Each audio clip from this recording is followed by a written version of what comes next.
Hello everyone and welcome. Today, we are going to journey back in time to hear one of the most incredible stories from the Bible, the story of Noah and the great flood. This is a story for everyone, young and old, so gather round and let's dive in. Long, long ago, the world had become a very wicked place. The Bible tells us in Genesis chapter 6 that God looked down upon the earth and saw that the wickedness of man was great, and that every imagination of the thoughts of his heart was only evil continually. It grieved God that he had made man on the earth. The world was filled with corruption and violence, and it broke God's heart. But in the midst of all this darkness, there was one man who was different. His name was Noah. The Bible says, "But Noah found grace in the eyes of the Lord." Noah was a just man, perfect in his generations, and Noah walked with God.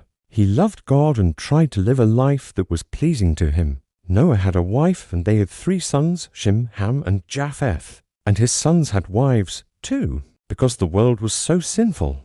God decided he would send a great flood to wash the earth clean and start over. But because Noah was a righteous man, God chose to save him and his family. God came to Noah with a very special, very big, and very unusual set of instructions. He said to Noah, "The end of all flesh is come before me, for the earth is filled with violence through them, and behold, I will destroy them with the earth." Then God told Noah exactly what to do. Make thee an ark of gopher wood. An ark is a giant boat. God gave Noah the precise measurements. It was to be 300 cubits long, 50 cubits wide, and 30 cubits high. Now, a cubit is an ancient measurement about the length from your elbow to the tip of your middle finger. So, this ark was going to be massive, longer than a football field and as tall as a 4-story building. God instructed Noah to build it with a window at the top, a huge door in the side, and 3 levels or stories inside a lower, second, and third story. He also told Noah to cover the entire ark, inside and out, with pitch, which is a thick, black, waterproof tar to keep it from leaking.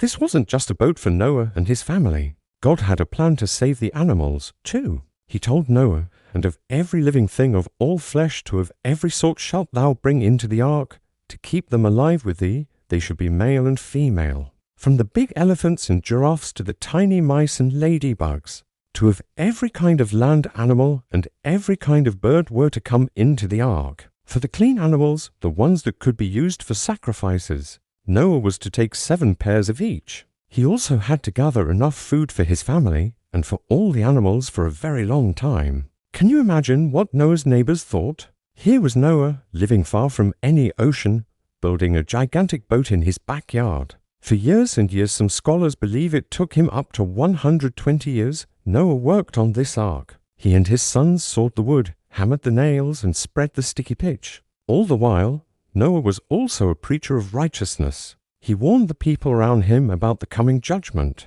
He told them to turn from their wicked ways and turn to God. But did they listen? No. The Bible says they were eating and drinking, marrying and giving in marriage, and they knew not until the flood came and took them all away. They laughed at Noah, they mocked him, but Noah kept his faith. He did everything just as God commanded him. Finally, the day came. The enormous ark was finished.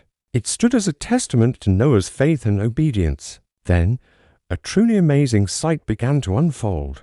The animals started coming. By a miracle of God, from every direction, animals came in pairs, male and female, just as God had said. Lions walked alongside lambs, bears alongside deer, all peacefully making their way toward the ark. They went in to Baitu and found their places inside the great vessel. After all the animals were aboard, Noah and his wife and his 3 sons, Shem, Ham, and Japheth, and their wives, all 8 of them, entered the ark. They were the only people who believed God, and when they were all safely inside, the Bible tells us something very important.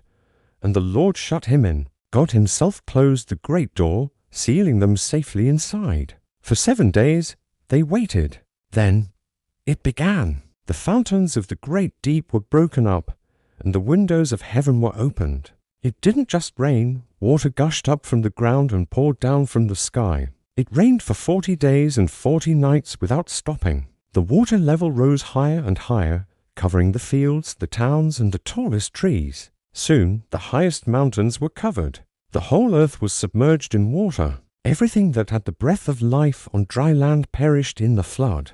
The only safe place on the entire planet was inside the ark, which floated on the surface of the waters. Noah and his family and all the animals were safe and sound, just as God had promised. For 150 days, the water covered the earth. Then, God remembered Noah. He sent a wind to pass over the earth, and the waters began to go down. The ark, which had been drifting on the vast ocean, gently came to rest on the mountains of Ararat. Still, they had to wait. After many more weeks, Noah sent out a raven, and it flew back and forth. Then he sent out a dove to see if the waters had receded from the ground. The first time, the dove came back because it couldn't find a place to land. 7 days later, Noah sent the dove out again. This time, it returned in the evening, and in its beak was a freshly plucked olive leaf. This was a sign of hope.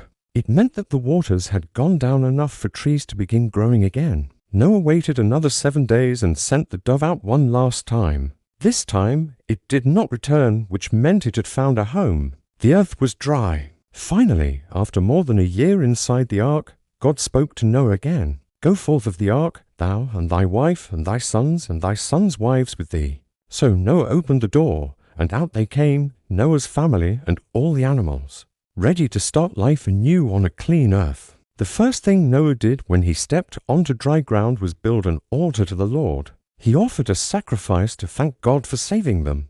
God was pleased with Noah's thankful heart, and God made a promise not just to Noah, but to all of us. He said he would never again destroy all living creatures with a flood.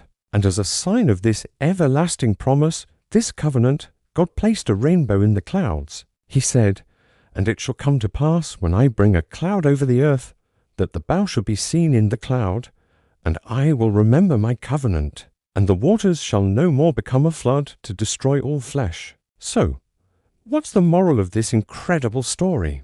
There are so many wonderful lessons. First, it teaches us about obedience. Noah obeyed God even when it seemed foolish and took a very long time. His faith led to his salvation. Second, it shows us that God judges sin. He is holy and just. But third, and most importantly, it shows us God's amazing grace and mercy. Just as God provided an ark to save Noah from the flood, He has provided a way of salvation for all of us from our sin. The Bible tells us that Jesus is our ark of safety. By putting our faith and trust in Him, we can be saved. And finally, the rainbow reminds us that God is faithful. He always keeps His promises. So every time you see a beautiful rainbow stretching across the sky, remember God's promise to Noah and His promise of salvation to all who believe. Thank you so much for listening today. I hope this story has blessed you. If you enjoyed it, please give this video a like and subscribe for more stories from the Bible. God bless you.